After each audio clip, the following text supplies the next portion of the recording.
सोचती हैं एक रायबरेली की, यहीं के है ना? हाँ, मैं रायबरेली में रहती हूँ और यहाँ से राहुल गांधी का आना एक अच्छा संकेत है, जो शुक्रिया कि मुझे लगता है कि जो देश में इस समय एक्चुअल में समस्याएं चल रही हैं, जैसे बेरोजगारी, अशिक्षा और ये सब, जो बच्चों के लिए जो पेपर लीक हो रहे हैं और बेरोजगारी, जो बच्चे इतना इंतज़ार कर रहे हैं नौकरियों का और बहुत परेशान है, एक्चुअल में यूथ बहुत परेशान है।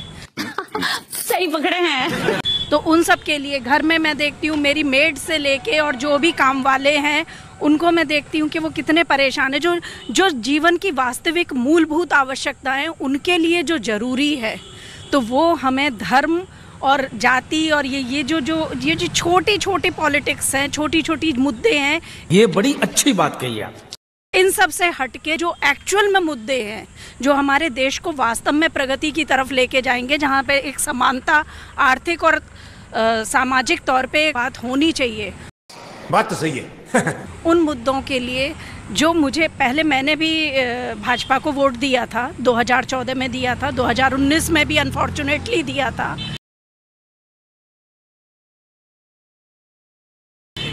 सोनिया जी के लड़ने के बावजूद आपने दिया? जी, मैंने इसलिए दिया था कि मुझे एक पता नहीं क्यों एक आशा थी बदलाव की, लेकिन वो मुझे इतना होपलेस कि समटाइम्स, कोई बात नहीं, आप विश्वास नहीं करेंगे कि मैं, क्योंकि मुझे अच्छा लगता है रिक्शे वालों से बात करना, या फिर जो भी सब्जी वाले हैं, या जीने के लिए सोचा ही नहीं, या काम करने वाले लोग हैं जो मेरे घर में, जो मुझसे जुड़े हैं, जो मेरे आसपास हैं, तो मैं देखती हूँ कि वास्तव में वो लोग कितने दैनिक जीवन में कितने परेशान हैं और कितनी छोटी छोटी चीज़ों से वो लोग जूझ रहे हैं।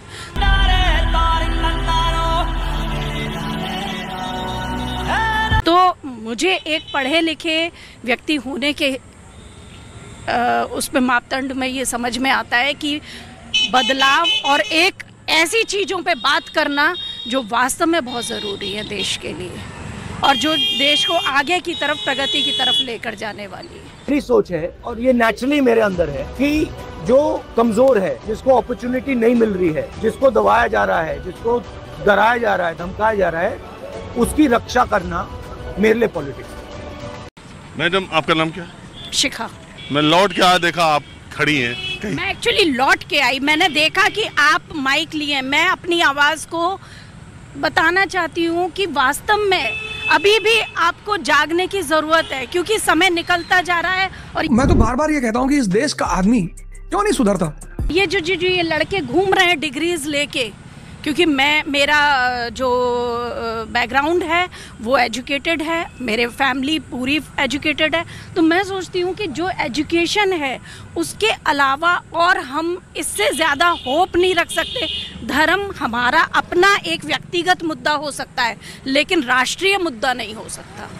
क्या बात है सर, क्या बात, ये बात है। राष्ट्रीय मुद्दों पे जब हमें बात करनी होगी तो हमें शिक्षा के द्वारा, और जो ये हमारा यूथ है जिसके अंदर सबसे ज्यादा कैपेसिटीज है। जानकारी तुम्हारी सीट के बारे में तुम क्या करते हो? हम एमएससी किया है यार, पढ़े लिखे आदमी हो तो बड़ा खुशी है तुमसे मिलकर। तुम्हारा नाम क्या? लेकिन बेरोजगारी ना है इसमें। क्या नाम है? अरसलान खान।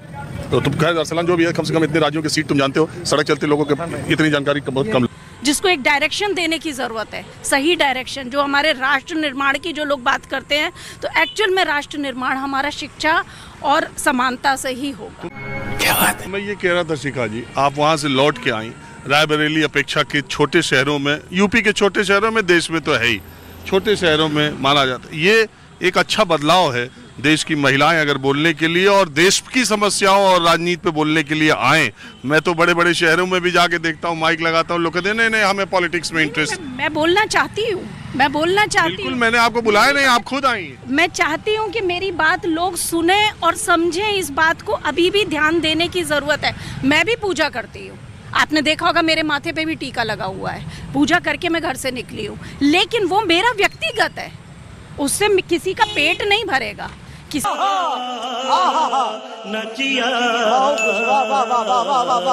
भी परिवार की मैं मदद नहीं कर पाऊंगी जब तक आपके पास मंगलसूत्र है? मेरा मंगलसूत्र मेरे पति में है, मेरे बच्चे की प्रगति में है। मेरा मंगलसूत्र कोई ऐसा विषय नहीं है जिसके बारे में कोई भी नेता या कोई भी दूसरा व्यक्ति बात करे। मेरे मंगलसूत्र की रक्षा करना मेरा अपना पर्सनल दायित्व है और मैं इस तरह की जो भाषा या इस तरह की जो भी विचार हैं उनके लिए बिल्कुल भी तैयार नहीं हूँ कि उनको एक राष्ट्रीय मुद्दे पे कोई इतना सम्मानित और इतना मजबूत व्यक्ति इस बारे में लोगों को क्या बोलूं, इस बारे में मैं नो कमेंट ही रहना चाहूँगी वैसे तो, लेकिन ये कोई मुद्दा नहीं है। Hip hip hip hip. अच्छा एक बात बताइए, अभी मैं जब निकला होटल से रायबरेली के लिए तो प्रधानमंत्री के बयान आ रहे थे फ्लैश में, ब्रेकिंग न्यूज़ में। उन्होंने कहा कि आपके एक वोट की ताकत से राम मंदिर बना है, आपकी एक वोट की ताकत से 370 की दीवार गिरी है। आप नहीं मानती कि कुछ काम इस सरकार ने ऐसे किए कि वो काम दूसरे लोग करने में उनके, प्रधानमंत्री ने एक इंटरव्यू में कहा कि किसी की हिम्मत है तो कह के देखे कि 370 को रिस्टोर करेंगे। हम एक बहुत सामान्य सी बात मैं आपसे पूछती हूँ कि मैं हिंदू हूँ, मैं राम को मानती हूँ। जब से जन्म हुआ हमारा तो हम खड़े भी होते हैं, अरे राम। हम ये सुनते आए हैं अपने बचपन में, अपनी दादी नानी या जो भी व्यक्ति बुजुर्ग होते हैं, अरे राम। कोई तकलीफ हुई, अरे राम, हे राम। ये हमारे राम जो किसी व्यक्ति के द्वारा नहीं दिए गए हमें, ये इनग्रेन्ड हमारे संस्कारों में राम है। और हमारे जितने भी एक हमारे जो जागृत चेतना है उसमें राम है। अगर वो चेतना को इन सब छोटे छोटे मुद्दों में फंसा के हम बात करते हैं तो राम का अपमान इसमें है। शाबाश बेटा, बहुत बढ़िया। और दूसरी बात, रही बात आप कह रहे हैं 370, मुझे तो लगता है कि वहां पे हर पार्टी को अपना कैंडिडेट खड़ा करना चाहिए। 370 आखिर क्यों बीजेपी कश्मीर के चुनावी मैदान से भाग खड़ी हुई? क्या आपको यह बात हैरान नहीं करती है कि जो बीजेपी धारा 370 हटाने को अपना सबसे बड़ा काम बताती है, वही बीजेपी कश्मीर से चुनाव नहीं लड़ रही? इतना प्लीजेंट है तो हर पार्टी को, और वो भी राष्ट्रीय बड़ी पार्टी को, अपना कैंडिडेट पहले वहां पे खड़ा करना चाहिए। अभी मजा आएगा ना। आपका ये है कि कश्मीर घाटी में बीजेपी ने कैंडिडेट तो दिया नहीं। मेरे बाइट पे अगर आपको लगता है कि मुझे ये बोलना चाहिए तो वास्तव में होना चाहिए। हर व्यक्ति की आवाज। आपका इशारा ये है कि वो कश्मीर घाटी में चुनाव तो लड़ नहीं रही बीजेपी। सही बात नहीं, सबको पता है कि वहाँ कौन कौन सी पार्टी फ्रंट में आई है, तो मुझे ऐसा लगता है कि सभी पार्टीज को वहाँ पे अपना उम्मीदवार खड़ा करना चाहिए। खासतौर से जो बड़ी पार्टीज हैं उन्हें तो जरूर करना चाहिए। साल 2015 में बीजेपी देश ही नहीं बल्कि दुनिया की सबसे बड़ी पार्टी बन गई। मैं बहुत जगह जाता हूँ और बहुत जगह जब इलेक्शन के रिजल्ट्स आते हैं तो लोग अपने एनालिसिस और समीक्षा में ये कहते हैं कि महिलाओं का, आधी आबादी का जनसमर्थन भारतीय जनता पार्टी, प्रधानमंत्री नरेंद्र मोदी, खास करके यूपी में योगी, कानून व्यवस्था और ये सब चीज़ें हैं, ये समर्थन उनको है। आप जो बोल रही हैं तो मैं ये जानना चाहता हूँ कि आपका राजनीतिक झुकाव किसी तरफ है या आप किसी राजनीतिक?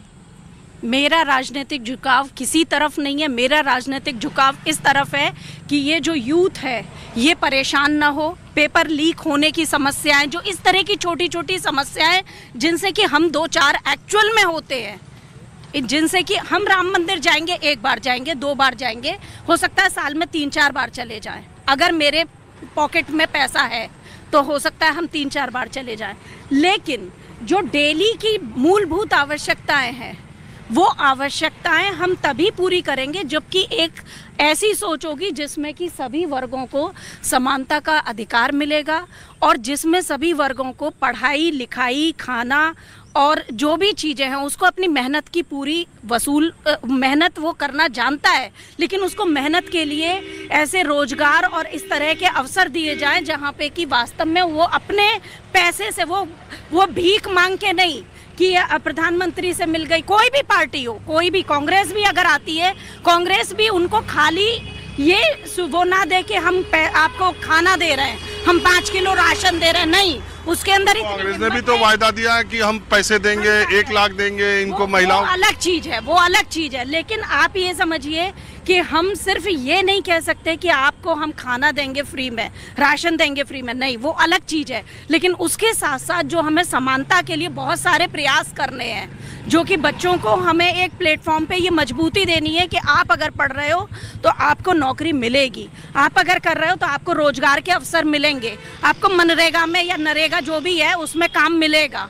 तो इस तरह की जो चीजें हैं वो बहुत आवश्यक हैं कि समाज में जो बच्चों के अंदर एक असुरक्षा की भावना आई है कि हम क्यों पढ़ें, तो वो नेचुरल सी बात है कि वो यूथ गलत कामों में डाइवर्ट हो जाएगा। वो चोरी, डकैती, छीनना और एक इस तरह की, आप भी जानते हैं कि जहाँ पे अनिश्चितता का माहौल होता है वहीं सारे क्राइम खड़े होते हैं। तो इस तरह के कोशिश। आप क्या करती हैं? मैं हाउसवाइफ हूँ। हाउसवाइफ सर, एक हाउसवाइफ कभी जस्ट हो ही नहीं सकती। हाउसवाइफ तो हमेशा स्पेशल होती है सर। अगर आपको इतनी राजनीति के बारे में, समाज के बारे में, किसानों के बारे में, युवाओं के बारे में, रोजगार के बारे में इतनी बातें कहना या शिक्षा। Education is not the amount of information that is put in the human brain. It must have man-making, character-making, and life-building accumulation of ideas. इससे अगर आप जैसे लोगों के लिए जागरूक लोग अगर हों और खास करके महिलाएं सामने आए तो ये देश और विकास के लिए, और मैं हमेशा कहता हूँ कोई भी समाज, कोई भी परिवार, कोई भी देश विकसित तभी माना जाएगा जब उस देश, समाज, परिवार में महिला बराबरी की स्थिति में हो। शिखा जी, आपसे मिलकर बहुत अच्छा लगा, आपकी बातें भी बहुत अच्छी लगी।